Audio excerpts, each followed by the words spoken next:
Hello friends, welcome to my YouTube channel wisdom classes by Sujeet. Friends, आज हम बात करने वाले हैं एक टॉपिक के बारे में जिसमें स्टूडेंट्स को बहुत ही ज़्यादा कन्फ्यूज़न रहता है। तो आज उस कन्फ्यूज़न को हम दूर करने वाले हैं आसान तरीके से। तो फ्रेंड्स, हमारे साथ बने रहिए। तो जानते हैं कि जैव रासायनिक अभिक्रिया क्या होती है।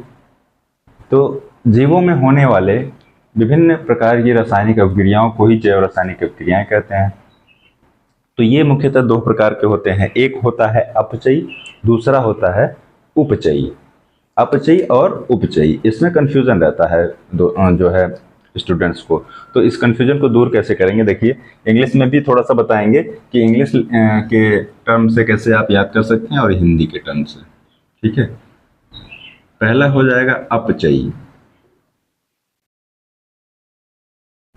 अपचयी क्रियाएं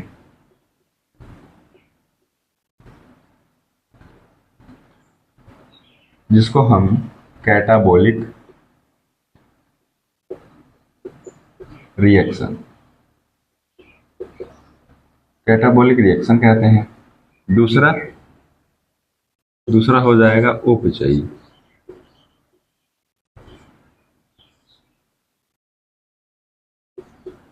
क्रियाएं यानी कि एनाबोलिक।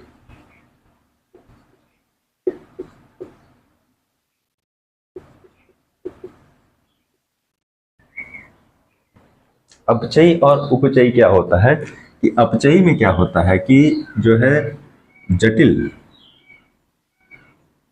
इसमें होता ही है कि जो जटिल कार्बनिक अणु होते हैं, यानी जटिल कार्बनिक अणुओं का सरल कार्बनिक अणुओं में परिवर्तन जो हमारे मतलब जीवों के अंदर होता है, उसे ही हम क्या कहते हैं, अपचयी क्रिया कहते हैं। ठीक है, तो जटिल कार्बनिक अणुओं का सरल कार्बनिक अणुओं में परिवर्तन ही अपचयी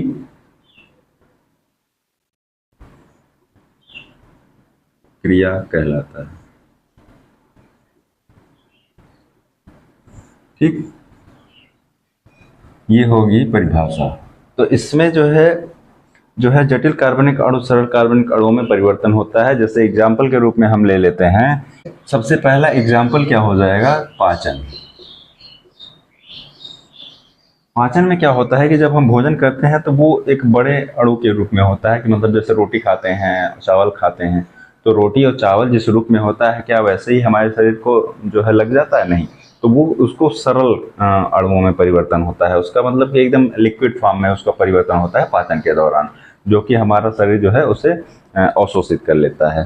ठीक है, तो पहला हो जाएगा पाचन। एक और दूसरा जो है आपका क्या हो जाएगा, श्वसन। श्वसन की क्रिया में क्या होता है, श्वसन की क्रिया में क्या होता है, ग्लूकोज की उपस्थिति में ऑक्सीजन जब हम ग्रहण करते हैं तो ये दोनों रिएक्ट करके क्या बनाते हैं, एटीपी यानी ऊर्जा के रूप में हमें एटीपी के रूप में ऊर्जा देते हैं। ठीक है, तो ये क्या होता है कि ये भी क्या है, एक अपचयी क्रिया है। यानी जो है कि हम जब ऑक्सीजन ले रहे हैं और ग्लूकोज जब रिएक्शन करेगा तो वो एनर्जी के रूप में जब परिवर्तन करेगा तो वो सरल रूप में मिलेगा हमें, तो उसे ही हम क्या कहते हैं, मतलब कि अपचयी क्रिया कहेंगे।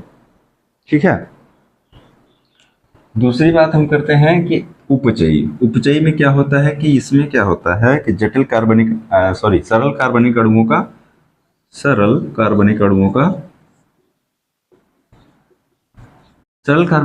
जटिल कार्बनिक अणुओं में परिवर्तन क्या कहलाएगा, उपचयी क्रिया कहलाएगा। इसका सीधा सा एग्जांपल आपका जो है एक है आपका एग्जांपल जिसे हम प्रकाश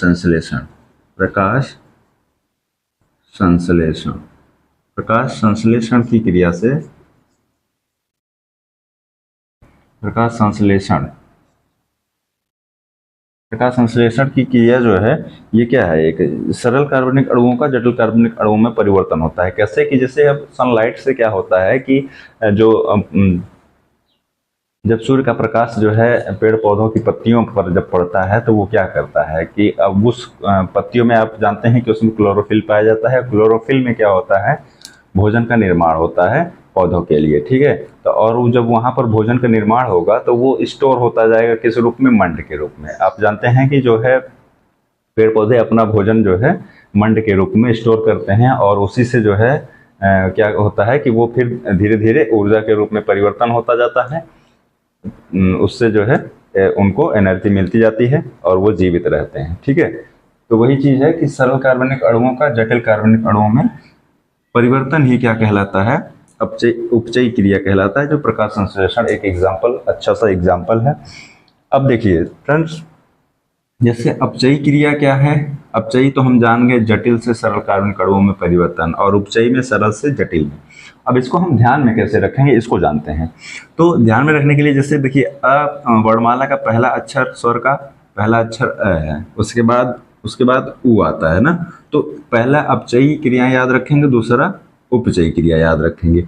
तो अपचयी में क्या होता है, सबसे पहले जटिल की बात करें, पहले जो है जटिल की बात करेंगे कि जटिल सरल में बदलता है। ठीक है, पहले कठिन को दूर करते हैं, जटिल को सरल में परिवर्तन हो जाता है। ठीक है, तो ये क्या हो जाएगा, अपचयी क्रिया। ठीक है, और उपचयी क्रिया में क्या हो जाता है, सरल से जटिल में। ठीक, एक आप ध्यान में रख लेंगे, दूसरा अपने आप याद हो जाएगा। अब इससे इंग्लिश वाले से हम कैसे याद रख सकते हैं, देखिए कैटाबोलिक। कैटाबोलिक से आपको जो है उच्चारण आ रहा है कि कैटा मतलब जैसे किसी चीज को काट देना है ना, तो जब काटेंगे, कोई बड़ा चीज को काटेंगे तो हम क्या हो जाएगा, वो छोटे छोटे रूप में परिवर्तित हो जाए।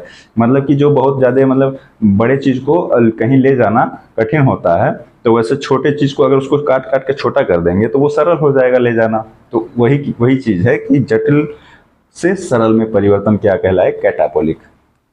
कैटाबोलिक से आप याद रखिए, काट काट के छोटा कर देना मतलब सरल बना देना, तो वही चीज है कैटाबोलिक। अब देखिए उपचयी क्रिया जैसे एनाबोलिक रिएक्शन होता है। एनाबोलिक का मतलब जैसे हम कहते हैं ना कभी, अरे इतना ज्यादा, तो मतलब कि वृद्धि हो रही है, मतलब बढ़ रहा, बड़ा रूप। आप इस मतलब इमेजिन कर सकते हैं कि मतलब कि एना का मतलब हम कहने का अर्थ है कि बड़ा, बहुत ज्यादा। तो बड़ा रूप क्या है ये, मतलब कि जटिल में परिवर्तन। सरल तो है तो उसको क्या करेंगे, बड़ा बना देंगे, मतलब बहुत ढेर सारी चीजें हैं उसको इकट्ठा कर देंगे तो कहेंगे इतना ना, तो इतना तो को वो बड़े एक एरिया में काउंट होगा, तो इसीलिए हम इसमें क्या कहेंगे, एनाबोलिक रिएक्शन। इससे हम याद रख सकते हैं कि मतलब कि सरल, जब ढेर सारे सरल होंगे इकट्ठा हो जाएंगे तो मतलब ज्यादा लगेगा, छोटे छोटे चीजों को जब इकट्ठा कर देंगे तो वो बहुत ज्यादा लगेगा, तो कहेंगे एनाबोलिक। तो एना से आप याद रख सकते हैं इतना ज्यादा। ठीक है, तो यानी बड़ा रूप, मतलब कि सरल अणुओं का जटिल अणुओं में, जब सरल अणु जटिल में बनेंगे तो बड़ा बनेंगे, जाहिर सी बात है।